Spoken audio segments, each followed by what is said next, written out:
Hello guys, most welcome. हम कर रहे हैं बिजनेस स्टैटिस्टिक्स और आज है हमारा लेक्चर नंबर 7। लेक्चर 6 तक हम कर चुके हैं। आज के लेक्चर के अंदर इसको आगे बढ़ाते हैं और most important topic once again, और वो हम करने वाले हैं प्रेजेंटेशन ऑफ डेटा। ये थ्योरेटिकल टॉपिक हमारा लास्ट टॉपिक है। इसके बाद अब थ्योरेटिकल कुछ भी नहीं आएगा और प्रेजेंटेशन ऑफ डेटा जो है इतना थ्योरेटिकल भी नहीं है, क्योंकि ये आगे हमारे अभी काम आएगा। जब हम मीन मोन मीडियन स्टार्ट करेंगे तो वहाँ पर डेटा का क्लासिफिकेशन तो हमें करना ही पड़ेगा। ठीक है, तो आइए समझते हैं। डेटा का क्लासिफिकेशन अगर करना है, प्रेजेंटेशन अगर आपको करना है, तो डेटा को कैसे प्रेजेंट करें। तो डेटा को ब्रॉडली प्रेजेंट करने के लिए, उसको अच्छे से दिखाने के लिए, ताकि सामने वाला जो है डेटा को देख करके उसका प्रेजेंटेशन इतना शानदार हो कि उसको देख करके आराम से समझ जाए। आपकी बुक्स भी होती है, थ्योरेटिकल बुक्स होती है ना, बहुत सारे सब्जेक्ट थ्योरी के भी होते हैं, लेकिन अगर आप उसको अच्छे से प्रेजेंट कर दें, उस थ्योरी को चार्ट बना लें, डायग्राम्स बना लें, टेबल्स बना लें, तो फिर वही थ्योरी डेटा आपको जल्दी से जल्दी याद होने लग जाता है और आपको अच्छे से समझ में भी आने लग जाता है और आप किसी और को भी अच्छे से एक्सप्लेन कर सकते हो। तो सेम यहाँ पर जो भी हमारे पास डेटा होगा उसका हम इस तरीके से प्रेजेंटेशन करेंगे कि उस डेटा को आसानी से कोई भी एक ऑर्डिनरी पर्सन भी समझ सके। ठीक है, ओके। तो अगर आपको डेटा का अच्छे से प्रेजेंटेशन करना है तो उसमें सबसे फर्स्ट आता है classification of data. Classification of data का मतलब होता है कि डेटा को कैटेगराइज करना, चाहे एज के हिसाब से, चाहे जो है इनकम के हिसाब से, जो भी आपका डेटा है उसको एक कैटेगरी में प्रोवाइड कराना कि ये अपर कैटेगरी है, मिड कैटेगरी है, लोअर कैटेगरी। जैसे है ना, इंडिया के अंदर जो पीपल्स हैं तो उनको अगर कमाई के हिसाब से देखा जाए कि वो रिच है, पुअर है, तो ना upper level, middle level, lower level के हिसाब से डिसाइड किया जाता है। तो ये कैटेगरी कर दी है ना, ये क्लासिफिकेशन हो गया। तो यहाँ पर डेटा का क्लासिफिकेशन समझेंगे हम, फिर समझेंगे टेबुलेशन ऑफ डेटा। उसी क्लासिफिकेशन डेटा को अगर टेबल फॉर्मेट में दिखा दिया जाए तो वो टेबुलेशन ऑफ डेटा हो जाता है। फिर उसके आगे अगर फ्रीक्वेंसी लगा दी जाए, है ना, कि ये एक ही काम कितनी बार हो रहा है, तो उसको फ्रीक्वेंसी बोलते हैं। फ्रीक्वेंसी लगा दी जाए तो वो हो जाएगा फ्रीक्वेंसी डिस्ट्रीब्यूशन ऑफ डेटा। फिर अगर उसका डायग्राम में प्रेजेंटेशन कर दिया जाए तो वो डायग्रामेटिकल प्रेजेंटेशन ऑफ डेटा हो जाएगा। ठीक, ओके। और लास्ट एंड फाइनल है ग्राफ रिप्रेजेंटेशन ऑफ डेटा। तो उसमें ग्राफ में रिप्रेजेंट कर दिया जाता है। अब ये कैसे होता है, आइए मैं वन बाय वन आपको अच्छे से समझाता हूँ। ठीक है, सबसे फर्स्ट हम क्लासिफिकेशन ऑफ डेटा को देख लेते हैं। देखिए, क्लासिफिकेशन ऑफ डेटा का मतलब होता है कि जो डेटा है उसको कलेक्ट करना, और उसके बाद में जब डेटा हम कलेक्ट करते हैं ना तो वो बहुत वॉल्यूम में, लार्ज क्वांटिटी के अंदर होता है, तो उसको कैटेगरी करना, उसको क्लासिफाई करना, सबसे फर्स्ट स्टेप यही होता है।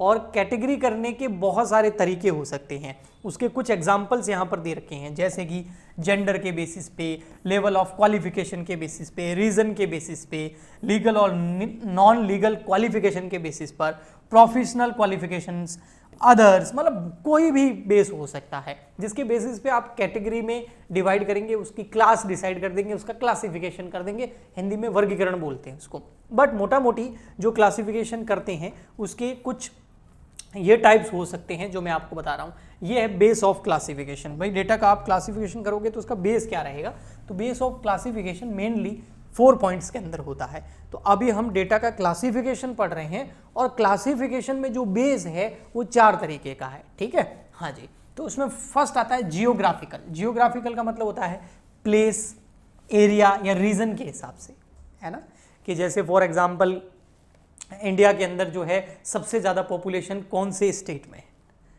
फिर उसके बाद तो स्टेट वाइज हो गया, भाई कौन से स्टेट में सबसे ज़्यादा पॉपुलेशन, तो वो स्टेट वाइज। या फिर इंडिया के अंदर जो सिटीज़ हैं, है ना, तो सबसे बड़ी सिटी पॉपुलेशन वाइज कौन सी है, या एरिया वाइज सबसे बड़ी सिटी कौन सी है। अगर पॉपुलेशन वाइज सबसे बड़ा स्टेट देखेंगे तो कोई और निकलेगा, एरिया वाइज सबसे बड़ा स्टेट देखेंगे तो कोई और निकलेगा। समझ में आया? तो ऐसे ही फिर आता है क्रोनोलॉजिकल ऑर्डर। उसमें टाइम का बेस लिया जाता है ना, टाइम के बेसिस पर। अब वो टाइम आपका आवर्स में हो सकता है, वीक में हो सकता है, मंथ में हो सकता है, डे में हो सकता है, क्वार्टरली, ईयरली, कुछ भी हो सकता है। तो टाइम के बेसिस पर जो है उसको, पीरियड्स के बेसिस पर उसको क्रोनोलॉजिकल ऑर्डर में दिखाना।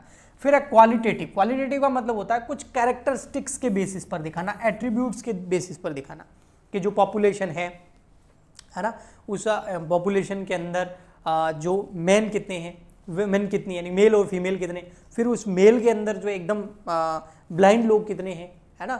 ऐसा कोई अगर कैलकुलेशन कर रहे हैं, क्लासिफिकेशन कर रहे हैं, है ना, हैंडीकैप कितने हैं, तो अगर इस चीज़ का डेटा निकाल रहे हैं तो इस तरीके से उनकी कैरेक्टरिस्टिक्स के बेसिस पर, ओनली ये तो मैं पर्सन का बता रहा हूँ, किसी चीज़ का आप कैरेक्टरिस्टिक्स के बेसिस पर जो है यहाँ पर क्लासिफिकेशन कर सकते हैं, क्वालिटेटिव बेसिस पर, कि उसकी कैरेक्टर्स के बेसिस पर। जैसे बिजनेसेस होते हैं तो दो टाइप के हो गए, अब ये उसकी कैरेक्टरिस्टिक्स के बेसिस पर हमने डिफाइन कर लिया। एक होते हैं सर्विस सेक्टर वाले और एक होते हैं जो गुड्स को प्रोड्यूस करते हैं, ट्रेडिंग करते हैं, तो ये क्लासिफिकेशन हो गया। जैसे बैंकें हो गई, दो तरह की हो गई, एक होती है NBFC non banking finance company और एक बैंकिंग फाइनेंस कंपनी, तो ये कैरेक्टरिस्टिक्स के बेसिस पर, ठीक है, ओके। नेक्स्ट आता है क्वांटिटेटिव, यानी कि नंबर्स देकर, मैग्नीट्यूड्स और न्यूमेरिकल वैल्यूज के बेसिस पर डेटा का क्लासिफिकेशन करना। तो ये क्लासिफिकेशन ऑफ डेटा प्रेजेंटेशन के अंदर सबसे फर्स्ट था, क्लासिफिकेशन ऑफ डेटा, और उसके अंदर क्लासिफिकेशन ऑफ डेटा को क्लासिफाई करने के लिए 4 बेसिस है, जियोग्राफिकल, क्रोनोलॉजिकल, क्वालिटेटिव और क्वांटिटेटिव, ठीक है। ये आपके आगे बहुत काम आएगा। तो अभी तक हमने क्या किया, अभी तक समझा है, मैं थोड़ा शॉर्ट में बताऊंगा ताकि फटाफट से हम थ्योरी कंप्लीट करके आगे चले न्यूमेरिकल्स के अंदर, ठीक है।